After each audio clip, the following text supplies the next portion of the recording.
Olá, eu sou Adriano Almeida e você está ouvindo um piloto de podcast, a qual tema você saberá a seguir. E eu espero que tenha menos ruídos do que da última vez. Quem me conhece sabe que eu falo muito sobre transporte público e mobilidade. E pouco falo sobre transporte de massa. Quando eu falo de transporte de massa, eu falo de trem e metrô. Basicamente, transportes movidos a trilhos, ou melhor, sobre trilhos. Embora o Brasil tenha uma quantidade de malha ferroviária razoável, ela é muito pouco utilizada. E os transportes de massa são importantíssimos, porque eles levam mais gente em menos tempo. Infelizmente, o Brasil não deu muita bola para transporte sobre trilhos, até porque o regime militar priorizou muito a construção de estradas e aos investimentos internos e externos, principalmente, de indústrias. Hoje, no Rio de Janeiro, basicamente, nós temos duas grandes empresas que trabalham com transporte sobre trilhos. Uma empresa ligada ao trem e outra ligada ao metrô. Metrô entre aspas, até porque boa parte dele não é subterrâneo. Vamos pilotar pela estrada de ferro e conferir os benefícios e os malefícios do trem e do metrô.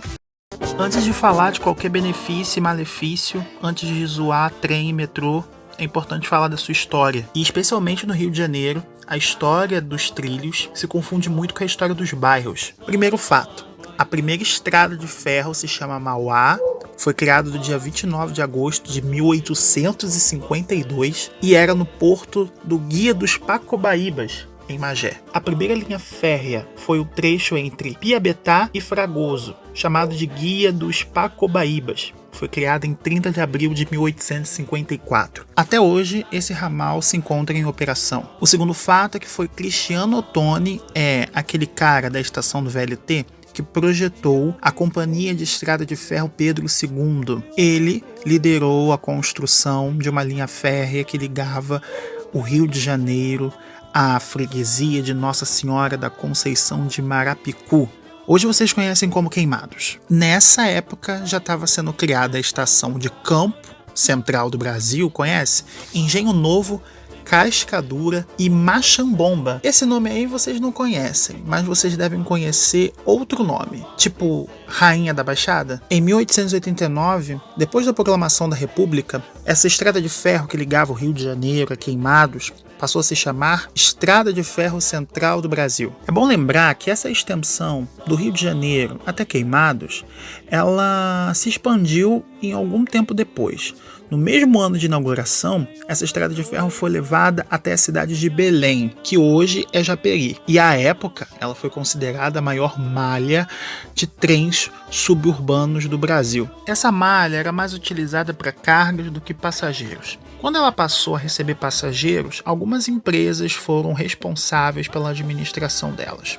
A primeira foi a Rede Ferroviária Federal, ou RFF-SA. Ela teve a missão de expandir, de modernizar o sistema de transporte de passageiros sobre trilhos. Dentro dela, tinha a Companhia Brasileira de Trens Urbanos, ou CBTU. Essa subsidiária faria essa missão que a RFF-SA tinha no Rio de Janeiro. Depois de um tempo, em 94, uma lei estadual fundou a Companhia Fluminense de Trens Urbanos, ou Flumitrens. Era estatal e organizava as diversas linhas e ramais de trens no Rio de Janeiro e região metropolitana. Essa estatização não deu muito certo. Muitos problemas de investimento, a expansão não teve força, vários problemas de operação, acidentes, impontualidade, as pessoas não confiavam nas viagens e aí foi pensado em concessão de rede e investimentos. A partir daí, as ferrovias foram privatizadas e uma empresa seria responsável por administrar o transporte, manutenção de trens e outras coisas relacionadas a transporte por ferrovia. Aí, em 98, surgiu a Supervia, que está há quase 22 anos em operação na cidade do Rio de Janeiro, região metropolitana, e que teve até então a difícil missão de estabilizar a confiança dos usuários, a melhorar a frota, a melhorar a linha férrea e principalmente tirar o peso que era administrar ferrovias da forma que era nos anos 90 para trás. Os trens do Rio de Janeiro possuem 5 ramais e 3 extensões. Essas extensões são trilhos que fazem ligações com os ramais principais e que não possuem conexão direta. São eles: Ramal Deodoro, Santa Cruz, Japeri, Belfor Roxo e Saracuruna. A extensão Paracambi é ligada ao ramal Japeri. As extensões Guapimirim e Vila Inhomirim são conectadas ao ramal Saracuruna. E por incrível que pareça, projeto de extensão, né? Existe uma proposta que vai ligar Santa Cruz a Itaguaí, vai ter 5 estações, e uma proposta de ligação de Japeri a Barra do Piraí. Se vocês acham que isso vai se concretizar, essa é a resposta. Vocês puderam ver que a história de trens é muito antiga e seu processo de modernização ainda acontece. A história do metrô ela é um pouco mais recente. Ela foi inaugurada no Rio em 1979.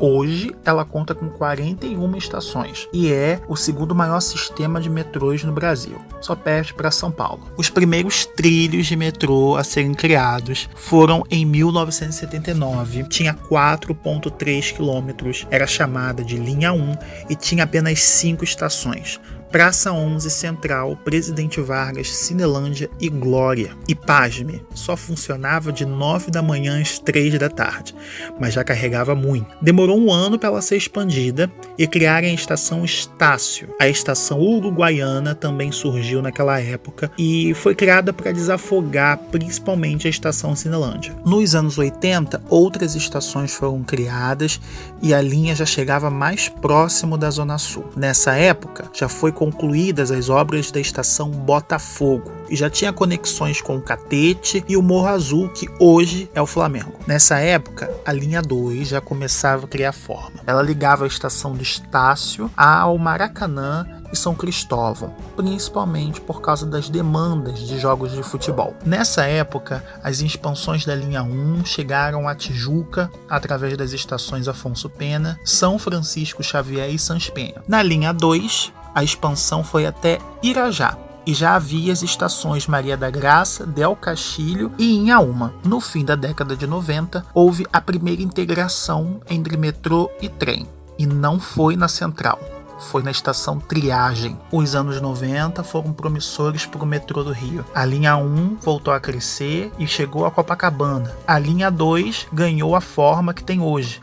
As estações de Colégio, Coelho Neto, Engenheiro Rubens Paiva, Acari Fazenda Botafogo e Pavuna foram criadas. Nessa época, só foi nos anos 2000 que a linha 1 chegou até Ipanema, hoje conhecida como Estação General Osório. Nos últimos 10 anos, a linha 2 deixou de passar no Estácio. Seu ponto final passou a ser a estação de Botafogo. Em 2010, foram iniciadas as escavações para a criação da linha 4, que ligaria a região de Ipanema até a Barra da Tijuca, através do Jardim Oceânico. Em 2011, a linha 1 passou a ter sua forma completa. A estação Uruguai foi criada. Até hoje, há projetos de expansão para o metrô. O metrô tem a ideia de expandir a linha 1 até o Meier e dar início às obras da linha 3, que ligaria São Gonçalo, Niterói e Itaguaí. Ambas as obras, como vocês sabem, sequer saíram do papel.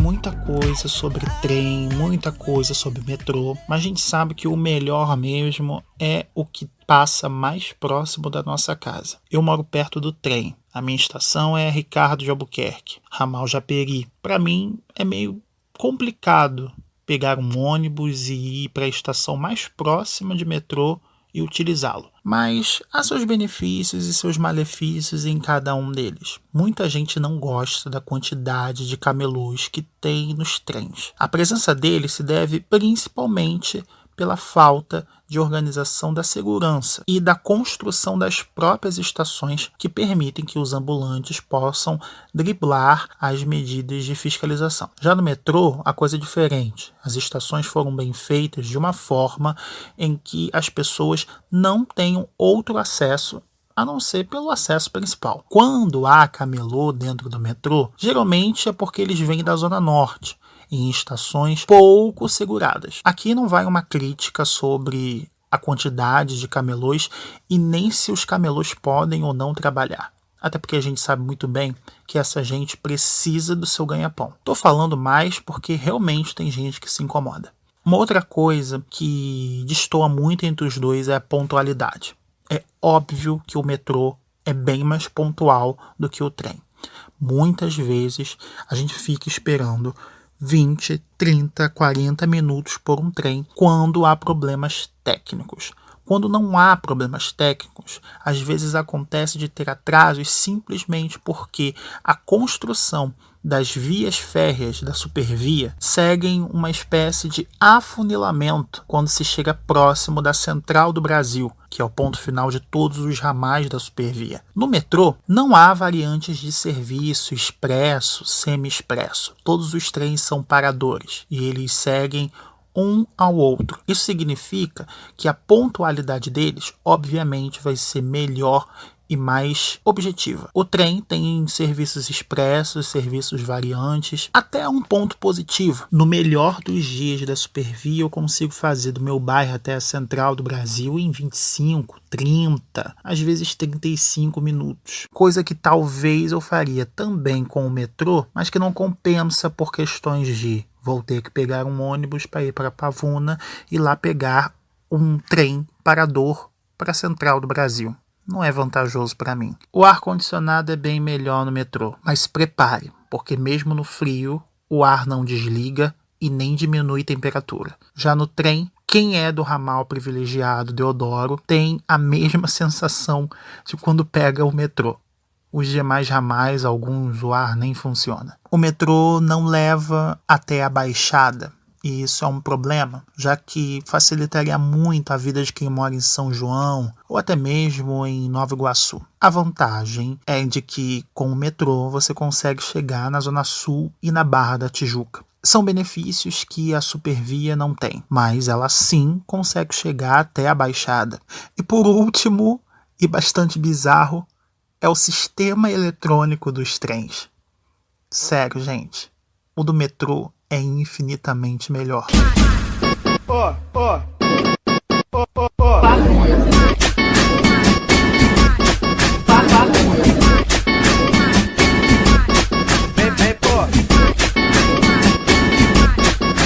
Entre fanboys de trem e metrô, eu prefiro ficar no muro.